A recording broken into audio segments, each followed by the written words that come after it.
और अब खबरें तफसील से। महाराष्ट्र में लाउड स्पीकर तनाजे के हवाले से इंतजामिया सख्त नजर आ रहा है। महाराष्ट्र पुलिस ने ऐसे लोगों के खिलाफ कार्रवाई शुरू कर दी है जिनके खिलाफ किसी भी किस्म के मजहबी तनाजे से मुतालिक मामला दर्ज किया जाता है। मुंबई समेत महाराष्ट्र में अमन बरकरार रखने के लिए फिरकापरस्त गुंडों के खिलाफ मुकदमा चलाया जा रहा है। ये एहतियाती कार्रवाई उन लोगों के खिलाफ की जानी चाहिए जिनके खिलाफ आईपीसी की दफा 153A 295A के तहत मुकदमा दर्ज हैं। इस मीटिंग में मीडिया क्या रिपोर्टिंग कर रहा है, इस पर भी बात हुई कि ऐसे माहौल में रिपोर्टिंग एहतियात से की जाए।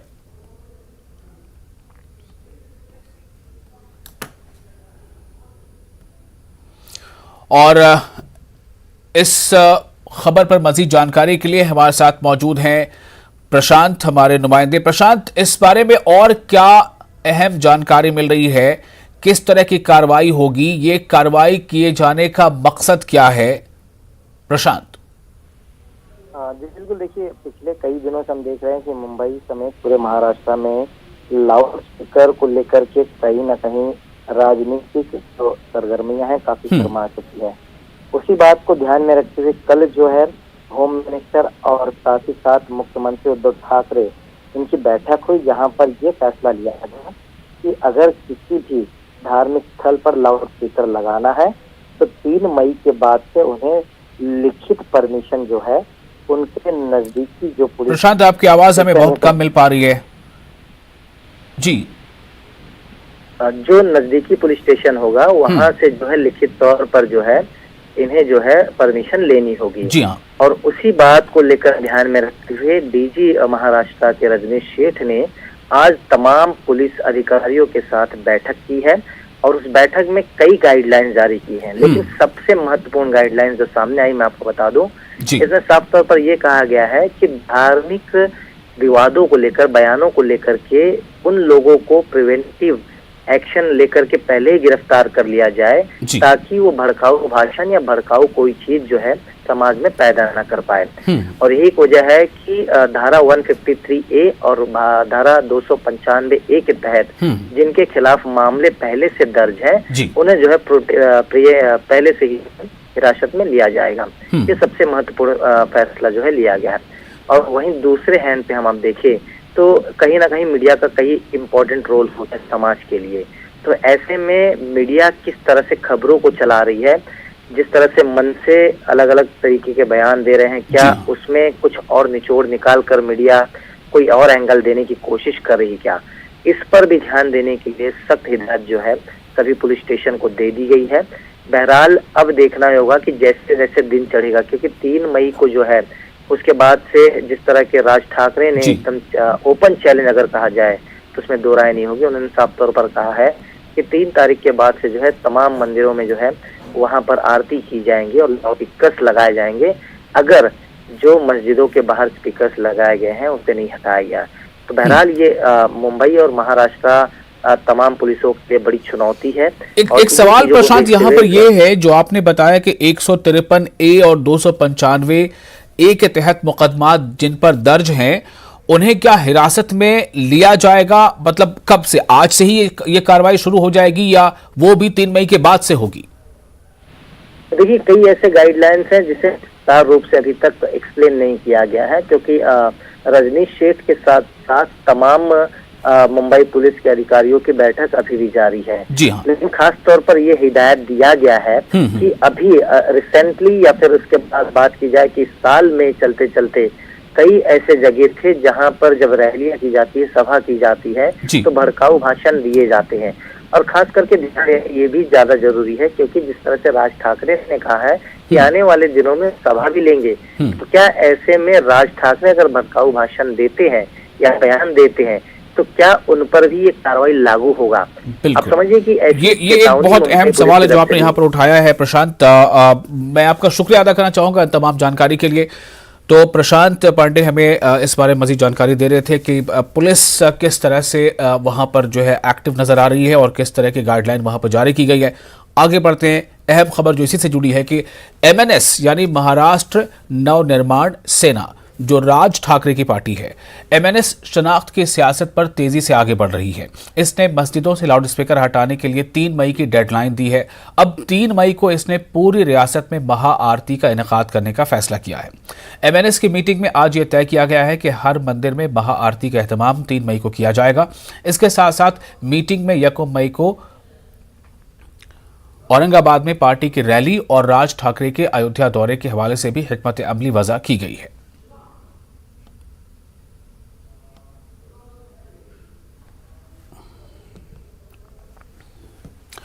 और वहीं महाराष्ट्र के वजीर दाखिला दिलीप वलसे पाटिल ने एक प्रेस कॉन्फ्रेंस की। इसमें जब उनसे पूछा गया कि क्या शरपसंद महाराष्ट्र में रमजान के बाद बड़े पैमाने पर फसादात बर्पा करने का मंसूबा बना रहे हैं, तो वलसे पाटिल ने कहा कि फिलहाल इन्हें इस बारे में कोई इनपुट नहीं मिला है, ताहम वो इस बारे में तमाम सिक्योरिटी एजेंसियों से बातचीत करेंगे। आज तरी काही तसा इनपुट माझ्याजवळ नाही आहे। आता ज्या वेळेला आज सगळ्या पोलीस अधिकाऱ्यांची बैठक आहे, डीजींनी बोलवलेली आहे राज्यातल्या सगळ्या पोलीस अधिकाऱ्यांची, तर त्याच्यानंतर मी उद्या मुंबईला गेल्याच्या नंतर वरिष्ठ अधिकाऱ्यांशी बोलेन, नंतर माननीय मुख्यमंत्र्यांशी बोलेन, आम्ही सगळ्यांशी बोलू, मग IB शी बोलू, रॉशी बोलू, सगळ्या लोकांशी बोलू आणि नक्की त्याच्या संदर्भामध्ये काय परिस्थिती आहे आणि ती परिस्थिती कशी हाताळायची याच्याबाबतचा निर्णय करू। सर, आपने कहा है कि डीजी और मुंबई कमिश्नर ये मिलकर एक धोरण तय करेंगे, ये धोरण पूरे स्टेट को लागू रहेगा, तो इसके लिए क्या ये डायरेक्ट वो लोग करेंगे, आप लोग कैबिनेट में भी इसको डिस्कस करेंगे? मैं इसलिए पूछ रहा हूँ क्योंकि सेंसिटिव इशू। नहीं, इसमें कैबिनेट में जाने की कोई ज़रूरत नहीं है। वो जो फील्ड लेवल की जो इनपुट रहती है वो इनपुट ले लेंगे, शासन के सामने, गवर्नमेंट के सामने वो रखेंगे, इसके ऊपर गवर्नमेंट निर्णय लेगी। और अब बात दिल्ली के जहांगीरपुरी की। जहांगीरपुरी तशद्दुद में जहां गिरफ्तारियां जारी हैं और वहां के हालात अभी भी कशीदा लेकिन काबू में हैं। पुलिस के मुताबिक हनुमान जयंती पर निकाला गया तीसरा जुलूस बिना इजाजत निकाला गया था। इस जुलूस के साथ ही लोग भगवा झंडे उठाए हुए मस्जिद के पास से गुजर रहे थे और बुलंद आवाज से मजहबी नारे लगा रहे थे। जिस वक्त नारे लगा रहे थे उस वक्त मस्जिद में अजान हो रही थी और ये सूरत हाल 2 ग्रुपों के दरमियान तशद्दुद की वजह बनी। दिल्ली पुलिस के मुताबिक तशद्दुद मामले में दोनों तबकों के 23 लोगों को गिरफ्तार किया गया है। पुलिस के मुताबिक पुरतशद्दुद झड़पों में मुलव्विस अफराद को तबके, मसलक या मजहब की बुनियाद पर बख्शा नहीं जाएगा। जहांगीरपुरी तशद्दुद मामले में दिल्ली पुलिस कमिश्नर से मुलाकात के बाद बीजेपी MP हंसराज हंस ने कहा कि मीटिंग में भाईचारे को कायम करने को लेकर बात हुई है। पीस कमेटी थी, पुलिस के आला दर्जे के ऑफिसर साहबान थे और माइनॉरिटी कमीशन के चेयरमैन साहब। यही मीटिंग हुई है कि सबको प्यार का, मोहब्बत सा पैगाम दो, इकट्ठे करो लोगों को, चाहे वो मस्जिद है, मंदिर है, गुरुद्वारा है। और इसी तरह की खबर जो हालात बिगड़े थे मध्य प्रदेश के भोपाल से आगे खरगोन तशद्दुद मामले को लेकर मध्य प्रदेश के नीमच में निकाले गए जुलूस में इश्ताल अंगेज नारे लगाए गए और वजीर दाखिला डॉक्टर नरोत्तम मिश्रा को आतंकवादी कहने के मामले ने तूल पकड़ लिया है। वजीर दाखिला डॉक्टर नरोत्तम मिश्रा ने इस मामले का सख्त नोटिस लेते हुए जहां पुलिस को जुलूस निकालने और नारा लगाने वालों के खिलाफ कार्रवाई की हिदायत दी है, वहीं उन्होंने कहा है कि मध्य प्रदेश में अमन कायम करने और कानून की बालादस्ती के नफाज को लेकर मैं किसी भी हद तक जाऊंगा और उनसे डरने वाला नहीं हूं। वज़ीर दाखिला डॉक्टर नरोत्तम मिश्रा ने शरपसंद अनासिर को इस तरह जवाब दिया है। अब ये हमें गोली मारने की बात करते हो या हमको आतंकवादी कहते हो, उसके लिए मैं किसी भी सीमा तक जाऊंगा। न तो ये गोली वाली बात से कोई डरने वाली बात है, न आतंकवादी कहने से डरने वाली बात है। लेकिन मध्य प्रदेश के सामाजिक सौहार्द को तो हम किसी भी कीमत पर नहीं बिगड़ने देंगे। प्रदेश में अमन रहे, शांति रहे, चैन रहे, उसके लिए किसी भी सीमा तक अगर जाना पड़ सकता है तो जाएं। ये अपनी भड़ास निकाल रहे हैं, निकालते रहें। ये शिवराज सिंह जी की सरकार है, यहाँ कानून व्यवस्था का राज होगा और लॉ एंड ऑर्डर बनाने के लिए हम सारे प्रयास करें। अलीगढ़ की मारूफ सामाजिक कारकुन और समाजवादी पार्टी से वाबस्ता लीडर रुबीना खानम के जरिए गुज़श्ता रोज दिए गए एक बयान पर अलीगढ़ की थाना सिविल लाइन पुलिस ने मुकदमा दर्ज किया है। मुल्क में चल रही लाउड स्पीकर से अजान और हनुमान चालीसा तनाज़े पर रुबीना खानम ने बयान जारी करके कहा था कि अगर हालात न सुधरे तो वो अपनी ख्वातीन साथियों के साथ मंदिरों के बाहर बैठकर कुरान पढ़ेंगी। मज़कूरा बयान वायरल होने के बाद अलीगढ़ की थाना सिविल लाइन पुलिस ने इन पर जज्बात भड़काने और दूसरे मजहब के लिए गलत जबान का इस्तेमाल करने की पादाश में मुकदमा दर्ज किया है। आजकल हमारे देश में ये एक नई जंग छिड़ गई है कि जो मस्जिदें हैं, मस्जिदों पे से लाउड स्पीकर उतार दिए जाएं और ये जो एक अराजक तत्व हैं, ये हिंदू बजरंग दल के और ये तमाम कई लोग जो हैं, ये अराजक तत्व जो हैं, ये लोग ये कह रहे हैं कि अगर आपने लाउड स्पीकर मस्जिदों पे से नहीं उतारे तो हम भी अपने मंत्र पढ़ेंगे, हम अपना हनुमान चालीसा करेंगे और हम जो है यहाँ पर अपने धर्म की पद्धति का इस्तेमाल करेंगे, अपने धर्म की यहाँ पे बैठ के उपासना करेंगे अपने धर्म की। ये क्या बात है? मैं ये पूछना चाहती हूँ कि ये तो बेइंतहा गलत बात है। रमजान के पाक महीने के अंदर आप हमारे धर्म के कामों में आड़ लगा रहे हैं, आप अड़ंगा लगा रहे हैं। ये हमारी आस्था का मामला है। हमेशा से मस्जिदों में और मंदिरों में जो है लाउड स्पीकर लगे हुए हैं और लोग जो हैं अपने अपने धर्म का पालन करते हैं और ये लोग जो हैं इस तरह खुलेआम सरकार इनको जो छूट दे रही है, जो ये काम कर रहे हैं, मैं इनको ये बताना चाहती हूँ कि ये गलत है और ये बहुत गलत है। अगर तुम अपनी हरकतों से बाज नहीं आए और तुमने हमारे धर्म के मामले में आड़ लगाई तो हम महिलाओं ने भी चूड़ियां नहीं पहन रखी हैं, सैकड़ों की तादाद में महिलाएं, हम मोर्चा संभालेंगे और हम तुम्हारे मंदिरों के सामने जाकर के बैठेंगे और अपने कुरान का पाठ करेंगे। आज सोशल मीडिया पर एक महिला का वीडियो वायरल हुआ था, उसमें एक समुदाय विशेष के प्रति कुछ आपत्तिजनक बातों का प्रयोग किया गया था। इस संदर्भ में थाना सिविल लाइंस पर अभियोग पंजीकृत किया गया है। इसमें साक्ष्य संकलित किया जा रहा है, विवेचनात्मक कार्रवाई प्रचलित है। इसमें जो अन्य विधिक कार्रवाई है वो शीघ्र। हनुमान जयंती के मौके पर अमरावती यानी महाराष्ट्र के अमरावती जिले के अचलपुर में शहर के दूल्हा गेट पर भगवा झंडा लगाने को लेकर फिरकावाराना फसाद फूट पड़ा था। अचलपुर में अभी हालात कशीदा मगर पूरी तरह से काबू में है। अचलपुर फसाद मामले में पुलिस ने अब तक 23 मुलजिमीन को गिरफ्तार किया है। इस फसाद में 2 पुलिस एहलकार जख्मी हुए थे। आईजीपी चंद्रकेश्वर मीना ने फसाद ज़दा इलाकों का दौरा किया और आवाम से अफवाहों पर तवज्जो न देने और अमन अमान कायम रखने की अपील की है। अभी जिन आरोपियों के नाम निष्पन्न हुए हैं उन पे हम कार्रवाई कर रहे हैं। जैसा कि मैंने पहले भी कहा है, 23 आरोपियों को इन 3 गुनों में अटक किया गया है, अरेस्ट किया गया है। आगे जैसे जैसे इन्वेस्टिगेशन में नाम निष्पन्न होंगे लोगों पर कार्रवाई।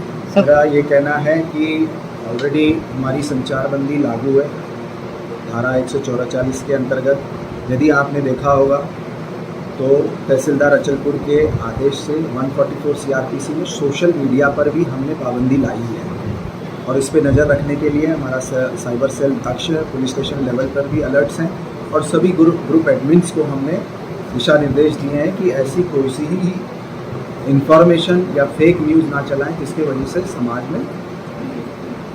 समाज कंटक जिसका फ़ायदा उठा सके। खबरों का सिलसिला जारी रहेगा। आपको हम बताएंगे कि आखिर कांग्रेस के कौमी तर्जुमान मीम अफजल असदुद्दीन अवैसी से क्यों नाराज हैं और उन पर क्यों निशाना साध रहे हैं। लेकिन फिलहाल छोटा सा ब्रेक। कांग्रेस तर्जुमान मीम अफजल ने असदुद्दीन अवैसी को निशाना बनाते हुए कहा है कि उनके बोलने का तरीका ठीक नहीं है। वहीं मीम अफजल ने कहा कि बीजेपी और आम आदमी पार्टी एक दूसरे पर इल्जामात लगा रही हैं। हमने दिल्ली को मोहब्बत का शहर बनाया और इन लोगों ने फसादात का शहर बना दिया। दिल्ली के जहांगीरपुर इलाके में जिस तरीके से हिंसा हुई उसके बाद सवाल बहुत सारी पार्टियां उठा रही हैं। खासतौर से अवैसी साहब की पार्टी और अवैसी साहब ये सवाल उठा रहे हैं कि जब मुसलमानों का मामला आता है तो तमाम पार्टियां खामोश हो जाती हैं। हमारे साथ हैं कांग्रेस तर्जुमान मीम अफजल साहब। सर, ये सवाल अवैसी साहब उठा रहे हैं, एक तरीके से सेकुलर पार्टियों को भी वो इल्ज़ाम लगा रहे हैं कि इस मामले में खामोश रहते हैं। देखिए, अवैसी साहब जिस लबो लहजे में गुफ्तगू करते हैं उसमें हिंदू मुस्लिम का नाम लेकर के बात करना आज की तारीख में मैं समझता हूँ कि यही सबसे गलत है, चाहे वो किसी भी तरफ से हो।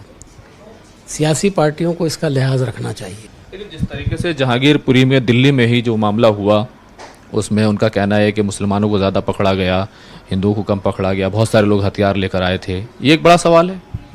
ये बात तो सारी पार्टियां बोल रही हैं, कई चैनल्स पर ये बात चली है, कुछ पॉलिटिकल पार्टीज़ ने भी कहा है यकतरफा गिरफ्तारी हो रही है, यकतरफा कार्रवाई हो रही है। इसमें कहीं हिंदू मुस्लिम का नाम है क्या? यकतरफा का मतलब ही ये होता है कि रूलर्स को ये बात समझ में आ जाए, जो लोग सत्ता में हैं उनको इस बात समझ में आए कि वो इंसाफ के साथ काम करें, नाइंसाफ़ी के साथ काम ना करें। इस दिल्ली को शीला जी के ज़माने में हमने एक ऐसी सिटी बनाया था जहाँ मोहब्बत थी, प्यार था, सब कुछ था। बेहतरीन डेवलपमेंट का काम इस दिल्ली के अंदर किया गया। सारे फ्लाईओवर्स उस ज़माने में बने। उसी ज़माने में गेम्स जो बैनुल अक़वामी सतह के जो मुकाबले और गेम्स हुए वो दिल्ली में हुए। दिल्ली ने बहुत तरक्की की। और आज की जो सरकार है उसमें सेंटर की सरकार भी है और उसके अंदर आपकी भी सरकार है। दोनों एक दूसरे पर इल्ज़ाम लगा रहे हैं कि उन्होंने दंगा कराया, उन्होंने दंगा। तो आपने उस अच्छे खासे शानदार शहर को दंगाई शहर में बदलने की कोशिश की है। कैमरामैन बिनू के साथ खुर्रम शहजाद, न्यूज़ 18 दिल्ली। एक जानिब नफरत का बाजार गर्म है तो दूसरी तरफ आपसी भाईचारे की खूबसूरत मिसालें भी देखने को मिल रही हैं। बेंगलुरु में बीजेपी के एक एमएलए ने मुस्लिम भाइयों के लिए दावत इफ्तार का एहतमाम किया। जी हां, चकपेट असेंबली हल्के के एमएलए और सनतकार उदय गौड़ाचार्य ने इफ्तार पार्टी का एहतमाम करते हुए मजहब के नाम पर नफरत फैलाने वालों को करारा जवाब दिया है। लाल बाग रोड पर मौजूद हक हाउस में यह इफ्तार पार्टी मुनक़िद हुई। सिटी जामा मस्जिद के खतीब व इमाम मौलाना मकसूद इमरान रशादी और कई दीगर अहम शख्सियात ने हिस्सा लिया। असेंबली हल्के में अमन इत्तेहाद बरकरार रखने की एमएलए की कोशिशों की सताइश की गई। उदय गौड़ाचार्य ने कहा कि मुल्क में अगर हिंदू मुसलमान आपस में लड़ते रहेंगे तो मुल्क की माशी हालत को धक्का पहुंचेगा, लिहाजा सब मिलजुल कर मुल्क को आगे बढ़ाने की फिक्र करें। पैगाम यही कि ये देश हिंदू मुस्लिम सिख ईसाई सबका है। हम सब ये देश के वासी है, ये देश के बच्चे हैं। हम सब भाई बंदी के साथ रहना चाहिए। ये कौम वो कौम बोल के बात नहीं करना। हम सब एक है। जो भी कौम जो फॉलो करता है उनको उनके कौम वो फॉलो करने दो। हमारा कौम जो फॉलो करता है हमारा कौम हम फॉलो करेगा। ये ऐसा मन में रखते हुए ये काम किया तो हमारा देश बहुत। कोटा में मुस्लिम राष्ट्रीय मंच के नौजवानों ने हिंदू मुस्लिम एकता की मिसाल पेश की है अपने अंदाज में। मुस्लिम नौजवानों ने हिंदू बरादरान के साथ राम जी के भजन गाए। इस पहल की खूब तारीफ की जा रही है। शहर में मुस्लिम राष्ट्रीय मंच के जरिए मुस्बत पैगाम देते हुए कौमी एकता की मिसाल कायम की जा रही है। वाज़ों के कुछ शरपसंदों ने मुल्क का माहौल ख़राब कर दिया है। ऐसे में हिंदू मुस्लिम इत्तेहाद की अशद ज़रूरत महसूस की जा रही है। हम आज विशेष बात यह है कि आज हम ये जो भारत देश है हमारा, एक गुलदस्ता रूपी जो देश है, यहाँ पे अनेकों प्रकार के फूल एक ही गुलदस्ते में रहते हैं और हर धर्म रूपी जो पुष्प हैं उनमें अलग अलग विशेषताएं हैं। लेकिन आज आप देखिए कि कुछ कट्टरपंथी लोग हैं, कुछ शैतानी ताकतें हैं, वो ये नहीं चाहती कि आपस में भाईचारा रहे। तो हमने ये कोशिश की है कि क्यों ना मुस्लिम ही आगे बढ़ के राम का नाम जपें, जिससे कि क्योंकि क्या है, सबसे बड़ी चीज़ यह है कि कट्टरपंथी जब किसी एक धर्म विशेष से आती है तो स्वाभाविक सी बात है दूसरे धर्म विशेष में भी आएगी। तो हमने एक ये संदेश देने की कोशिश की है। सर काफ़ी समय पूर्व समय से भी सब लोग एक साथ मिलकर भाईचारे से यहाँ रहते हैं। कुछ लोग अपने अपने धर्म को मिला के और कट्टरपंथी के कारण ना इस तरह की गलत हरकतें करते हैं जिससे भाईचारा ना रहे। लेकिन अब ठीक है, सबके पूजा करने का तरीका अलग अलग हो सकता है, लेकिन सबके भाईचारा हमारा सब में आपस में है और हम साथ में मिलके प्यार से मोहब्बत से यहाँ रहना चाहते हैं। ये आज जो तस्वीर देखी अच्छी लगी और ये हिंदू सनातन धर्म की, भारत की यही तस्वीर है। ये राम की धरती है, ये रहीम की धरती है। यहाँ राम रहीम बिस्मिल्लाह सब साथ रहे। आज़ादी की लड़ाई में अशफाक अली खान जैसे नौजवान युवाओं ने हमारे लिए फांसी की फंदी पे गए। देश आज़ाद होने के बाद सत्ता के लुटेरों ने हिंदू और मुसलमान को वोट बैंक बना के हमें लड़ा के आज हम भाइयों को अलग अलग किया है और यही स्थिति अभी चल रही है। मगर हिंदुस्तान का युवा, चाहे वो मुसलमान है चाहे हिंदू है, वो समझ चुका है सेवा पूजा पद्धति सबकी अलग है मगर सबका प्यार एक है। हिंदू मुस्लिम सिख ईसाई सब हम हैं भाई भाई। गाजियाबाद के इंदिरापुरम इलाके में भयानक आग लगी। क्रेन बेल्ट में सूखे कबाड़ और पत्तों में आग लग गई। आग लगने की वजह से पूरा इलाका धुएं के बादल से भर गया।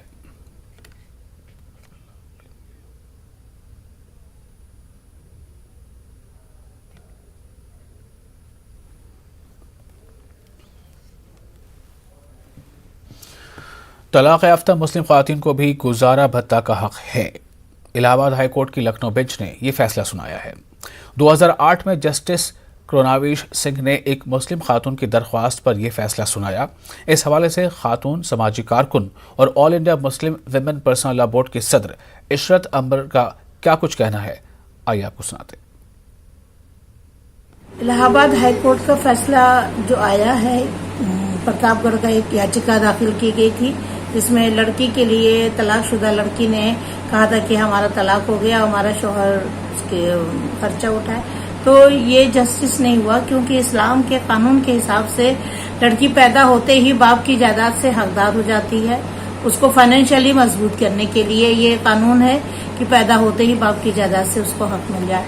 और जब शादी होती है तो पति को मेहर देने, बहर जो उसकी आर्थिक स्थिति पे तय होता है, चाहे उसके पास जायदाद हो, बाग हो या उसके पास चल और अचल संपत्ति हो, उसको वो मेहर की शक्ल में दे सकता है ताकि वो उसकी पत्नी एक फाइनेंशियली मजबूत रहे। कभी उसके ऊपर कोई ऐसी दुखद घटना हो जाए या उसके ऊपर परिस्थितियां परेशानी की आ जाए आर्थिक तौर पे, तो वो मेहर की रकम या बाप की जो जायदाद से उसको संपत्ति से मिलता है ताकि वो किसी के मोहताज न रहे, वो किसी के आगे हाथ न फैलाए या किसी की वो निर्भर न हो।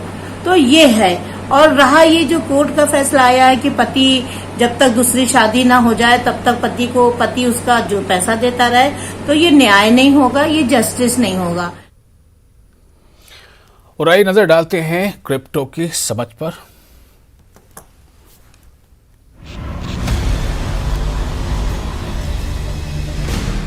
ज़ेड-पे and News 18 network present crypto की समझ। नमस्कार, मैं हूं शुभ मिश्रा और क्रिप्टो की समझ के इस एपिसोड में आपका बहुत बहुत स्वागत है। आज हम आपको बताएंगे कि क्रिप्टो स्मार्ट कॉन्ट्रैक्ट्स क्या है। स्मार्ट कॉन्ट्रैक्ट्स दरअसल एक ब्लॉकचेन पर स्टोर्ड प्रोग्राम होते हैं जो प्री डिटरमाइंड कंडीशंस के पूरा होने पर ही आगे बढ़ते हैं। स्मार्ट कॉन्ट्रैक्ट्स का इस्तेमाल किसी एग्रीमेंट के एग्जीक्यूशन को ऑटोमेट करने के लिए किया जाता है ताकि सभी पार्टिसिपेंट्स बिना किसी इंटरमीडियरीज के या बिना समय गवाए उसके रिजल्ट के बारे में निश्चित हो सके। स्मार्ट कॉन्ट्रैक्ट आखिर काम कैसे करते हैं? बेहद सरल स्टेटमेंट जैसे कि इफ, व्हेन, देन जो ब्लॉकचेन पर कोड में लिखे होते हैं, ये उन पर काम करता है। प्री डिटरमाइंड कंडीशंस के पूरा होने और वेरीफाई होने पर कंप्यूटर्स का एक नेटवर्क इन एक्शंस को एग्जीक्यूट करता है। इनमें अप्रोप्रिएट पार्टीज को पैसे जारी करना, व्हीकल रजिस्टर करना, नोटिफिकेशंस भेजना और टिकट जारी करना शामिल है। ट्रांजैक्शन कंप्लीट होने पर ब्लॉकचेन को अपडेट किया जाता है। इसका मतलब ये हुआ कि अब ट्रांजैक्शन को बदला नहीं जा सकता और जिनको परमिशन दी गई है वही पार्टीज इनके रिजल्ट्स को आगे देख सकती है। क्योंकि ये एक डिजिटल और ऑटोमेटेड है, इसलिए ये ज्यादा एक्यूरेट और एफिशिएंट है और समय भी बचाता है। किसी थर्ड पार्टी के ना इन्वॉल्व होने की वजह से ये ज्यादा भरोसेमंद है। इसमें ज्यादा ट्रांसपेरेंसी है। ब्लॉकचेन ट्रांजैक्शन रिकॉर्ड्स इनक्रिप्टेड होने की वजह से ये और भी ज्यादा सेफ यानी कि सुरक्षित है और ये समय और पैसों की बचत भी करता है।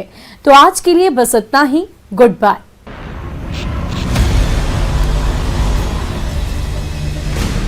ज़ेड-पे and News 18 network present crypto की समझ।